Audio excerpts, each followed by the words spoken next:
So previously we had looked at congruent polygons. And congruent polygons were two polygons that were exactly the same size, same shape, to the point that you could take one polygon, you could place it on top of the other one, and you would have a perfect match. What we're going to look at today is similar polygons. We're going to look at similar polygons. Now, similar polygons will be the same shape. They will be the same shape, but they're going to be different sizes. So, two polygons are similar polygons if and only if the corresponding angles are congruent and the corresponding side lengths are proportional. All right, so what this is going to do for us, if all of the corresponding angles are congruent, that is going to maintain the shape of the figure that you have. Okay, by having the side lengths proportional, what that is going to do is allow us to have a smaller or larger version of one figure. So what we have here is a picture of similar polygons. These would be quadrilaterals. The first is going to be called ABCD. The second is going to be called EFGH. Okay, and that notation that we have right between them, that will be your symbol for similar. It would indicate that these are the same shape but a different size.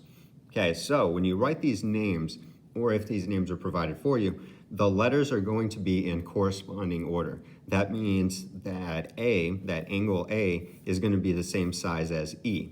Those would be the same. So maybe the pictures won't be laid out side by side perfectly, but you can match things up based off of the letters. Like the third letter is C, the third letter here is G. That means that these two are going to be the same size angles. In addition to that, if you looked at a couple of letters that would be side by side like AB, you could be thinking about the segment that connects A to B. Okay, and you have that there.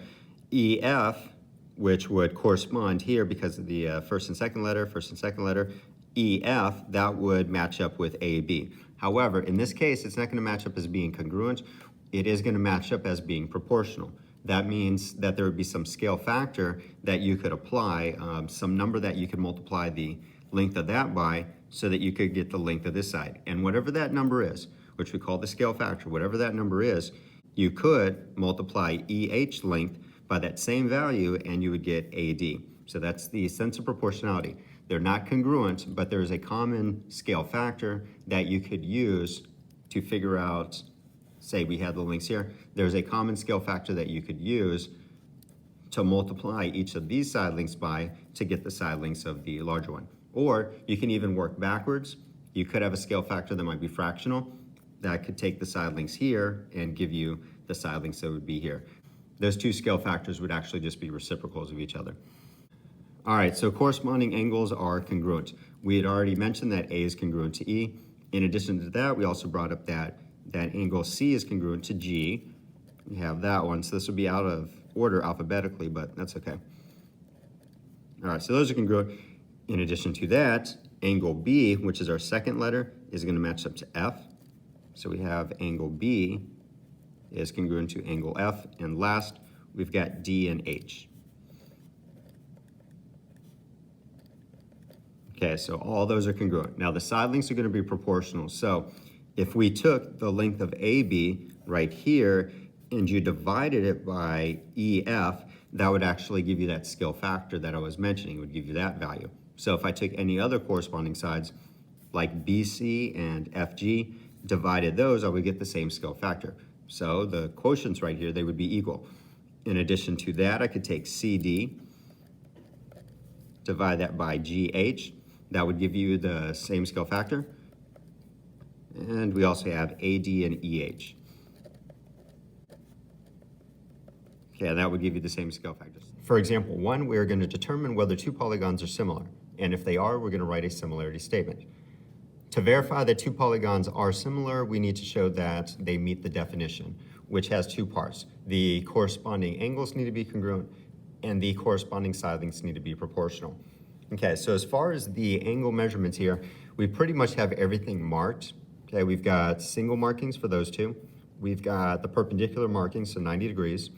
We've got the triple markings here, and we've got the double markings here. So they definitely do have the same angle measurements. But you can't just look at that part. So some things get a little bit technical with anything that would be a quadrilateral or have more sides. You do need to make sure that the angle measurements that are matching are all in the same order.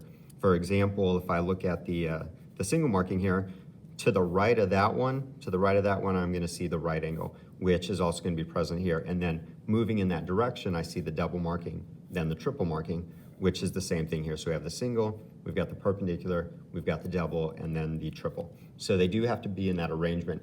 If you start changing it up, you're probably gonna get a different shape, which most likely you'll notice is not the same shape. All right, as far as proportionality, this part gets a little bit tedious, but if you have a calculator and you can easily identify the corresponding parts, it really isn't too bad. So a way to check this out, what we could do, I'm gonna use the bigger numbers first. I'm gonna take the 20 and just divide it by the 16, which will give me 1.25. And then I'm gonna do the same thing for all the sides. Take the 15 divided by the 12,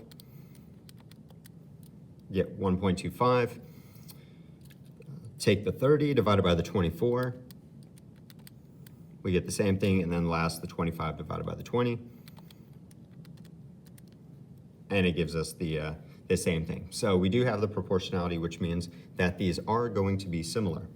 All right, so our similarity statement, we can pretty much write this in whatever order we want as long as we go around the figure.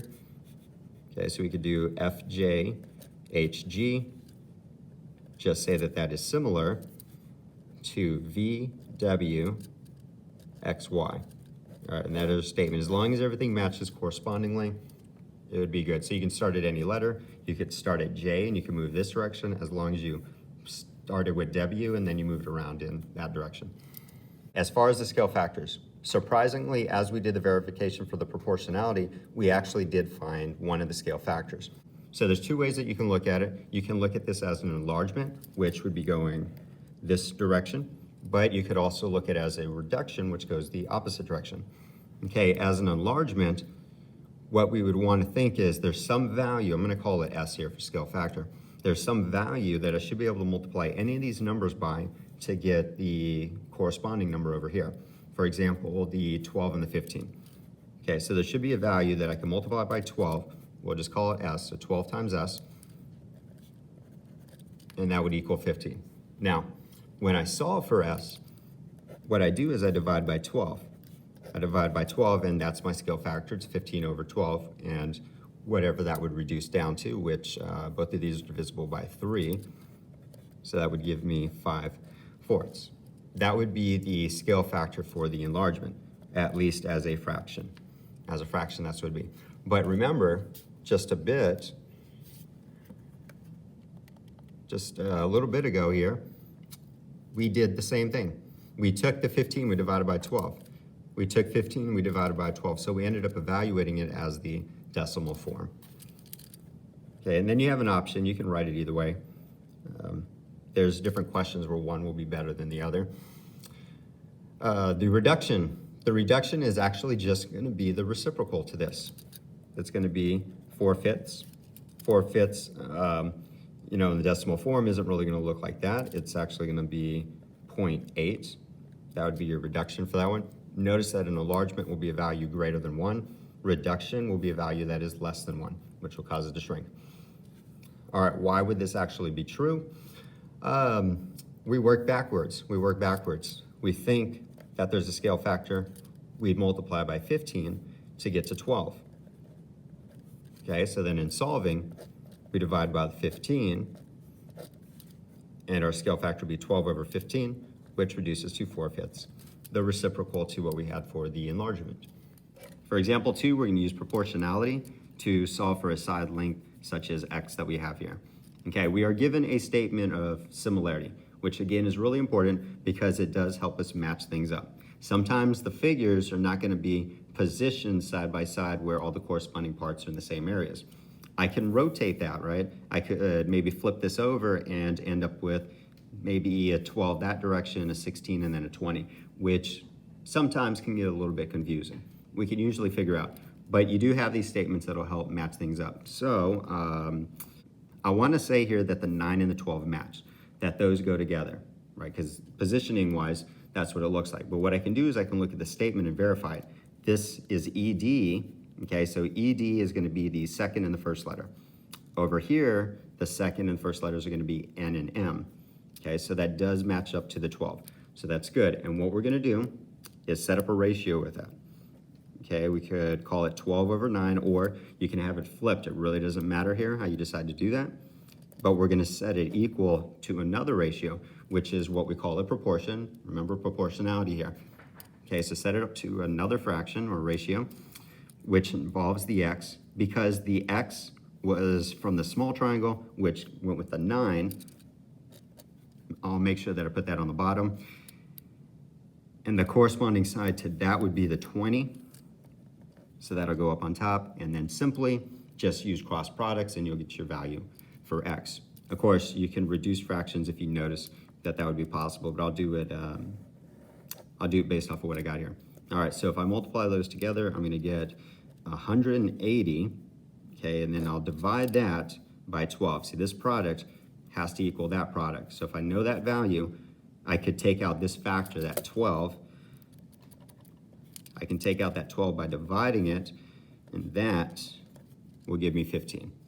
And as I mentioned before, you can reduce first if you want. It would just make the number smaller, maybe easier to work with. All right, so both of these would be divisible by 3. So we could change that to 4/3, set that equal to the 20 over x. Don't reduce that because we don't know what x is. So you can reduce one fraction if you know what it is. And then the product here would be 60 divided by 4. That also gives you 15. So if you happen to notice that you can reduce a fraction, you could do it. You could do that, or you could avoid that and just go straight to a calculator and get this answer. All right, example 3. It's not going to be that much different than what we did in example 2, except that we are going to throw in a vocabulary term, median, that we just recently talked about. So that'll be there, but it shouldn't really make much of a difference in how we approach the problem. What we have here are two figures, and we do have the statement of similarity. Okay, so we can use that to match things up. Notice that this has been rotated, so it's in a different position, and this might be helpful just for the sake of matching things up. Okay, in our figures, we've got this extra segment here, which is going to be a median. The reason that we know it's a median is because M is a midpoint, right? You got the congruence markings here and there, so that would be a midpoint. The second picture, HF, will also be a median because of the markings here, indicating that H is a midpoint. Okay, so we do have two medians here, and we do have the statement from the very beginning that these are similar. We don't need to prove that they are. All right, so what we're gonna do is match up some corresponding parts. The 40 and the 48, okay, the sides that are bisected, that should match up, but you could also like check things out. It's half of the JL. Over here, JL is the first and the third letter, so we should be looking at EG. There's E and G. Okay, so we'll take that half value. All right, so if I take 48, divide that by 40, and again, it doesn't matter which way you set this up, just make sure that the other one is set up to match it. Okay, so as far as the medians, this would be our X value here, and we've got the 35 that goes with the 40. Okay, they come from the same triangle, so I'll put the 35 there. Go ahead and place the X on top because that one corresponds to, it doesn't correspond to, but it goes with the 48 triangle from there. All right, so we'll do some cross products. Okay, in this case, what I'll probably do is reduce them because that might make the math a little bit easier.